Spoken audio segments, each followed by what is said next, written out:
है वो आपसी विरोधाभास जो है, दो मंत्री शिमला जिला के ही और बिल्कुल एकदम लगती हुई कंस्टिट्यूंसीज के लोग हैं।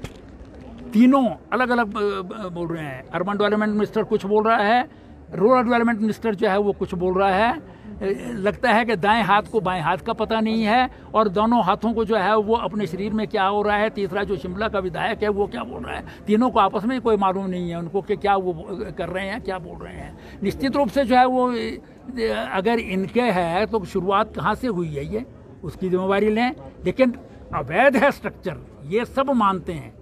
चाहे ये कांग्रेस के लोग हैं, चाहे बीजेपी के लोग हैं, चाहे सरकार है। इवन आज तो जो है वो मुस्लिम समुदाय के लोग भी जाकर के ज्ञापन दे करके आए कि अवैध है तो इसको हमको तोड़ने की इजाज़त दी जाए या सरकार खुद तोड़ दे।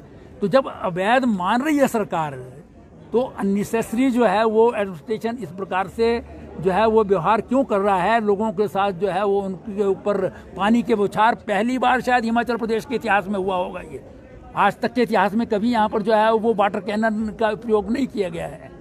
हालांकि उनको आता नहीं है वाटर कैनन का प्रयोग करना भी, लेकिन कभी आज तक नहीं हुआ, पहली बार हुआ है। तो ये इमेच्योरिटी का साइन है।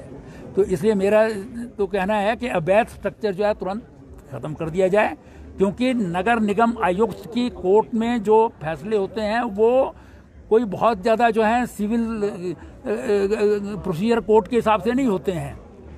जब सीधा सीधा जो है आपका जीआई रिपोर्ट कर रहा है कि भी ये अवैध बना हुआ है और वक्फ बोर्ड खुद कह रहा है कि हमने इनको ज़मीन दी है लेकिन नक्शा वगैरह पास इनको कराना था, नक्शा पास नहीं हुआ है, तो फिर कैसे जो है वो अवैध करेंगे। तो तोड़ने की इजाज़त क्यों नहीं दी जाती। सर, एक लेटर वायरल हुआ है विक्रमादित्य सिंह की तरफ से भी फेसबुक पे डाला गया है, क्या कोई सच्चाई है कि उसके पीछे? ये लेटर जो है विक्रमादित्य सिंह तो आज कर रहे हैं, ये लेटर बहुत दिनों से है। वो प्रदेश सरकार के मंत्री हैं और कांग्रेस पार्टी ने हुक्म दिया था कि हमको राम मंदिर नहीं जाना है, ये राम मंदिर चले गए। तो प्रदेश सरकार का मंत्री कोई उसके पास व्यक्ति जो हैं वो किसी फरियाद को लेकर के आएंगे तो उस पर लेटर भी नहीं लिखेगा क्या? वो लेटर लिखा हुआ है, अगर आपने वो लेटर देखना होगा तो आज चीफ मिनिस्टर के दफ्तर से वो रिलीज़ हुआ है। उसमें यही लिखा हुआ है कि कुछ लोग शिमला के संजौली से मुझे मिलने आए और उन्होंने एक रिप्रेजेंटेशन दिया है, मैं वो रिप्रेजेंटेशन जो है वो आपको भेज रहा हूँ और वक्फ बोर्ड का जो कार्यकारी अधिकारी है उस पर एक्शन ले। ये लेटर में लिखा है, तो क्या ये मंत्री नहीं लिखेगा? क्या हम वहाँ पर जो है वो मुसलमान, हिंदू या ईसाई या सिख देखेंगे? वहाँ पर जो भी व्यक्ति आएगा, मैं 4 बार जो है वो शिमला को रिप्रेजेंट कर चुका हूँ, तो शिमला का कोई भी व्यक्ति मेरे पास आता था उसका काम करना मेरी जिम्मेवारी थी और वो काम मैंने किया है और वही उस लेटर में लिखा है। वो देख लें, उसमें तो नाम भी नहीं है लिखा हुआ कि किसको लाना किसको नहीं लाना। और अगर किसी को रिकमेंड किया भी है किसी मौलवी को लाने के लिए नहीं लाने के लिए, तो इससे जो है ये कहा हो जाता है कि जी वो मस्जिद जो है बन जानी चाहिए, वहाँ पर वो खड़ी रहनी चाहिए। ये तो विवाद तो मस्जिद का है ना, जिसमें अनऑथराइज्ड इलीगल कंस्ट्रक्शन हुई है। उस इलीगैलिटी का सवाल है, वो इलीगैलिटी जो है वो ख़त्म होनी चाहिए, ये आम जनता की मांग है।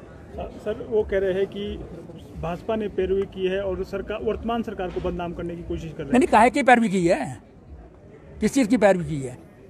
कहाँ है पैरवी वाली कोई चीज़ बताइए आप। उन्होंने अपनी पोस्ट में लिखा है सर। नहीं, पोस्ट में वो लिखे तो लेटर दे रहे हैं ना साथ में, उसमें क्या लिखा हुआ है आपने देखा है पत्र? वो कहाँ क्या लिखा हुआ है? उसमें लिखा है कुछ संजौली के नवाजी मुझसे मिलने आए, उन्होंने कहा कि जो यहाँ नमाज करता है वो जानता नहीं है कुछ, इसकी जगह कोई और बंदा भेजा जाए। तो वक्फ बोर्ड सरकार अपॉइंट करती है, वक्फ बोर्ड को मैंने वो लेटर भेज दिया, वक्फ बोर्ड के सीईओ ने किसी को भेजा या नहीं भेजा मुझे नहीं मालूम।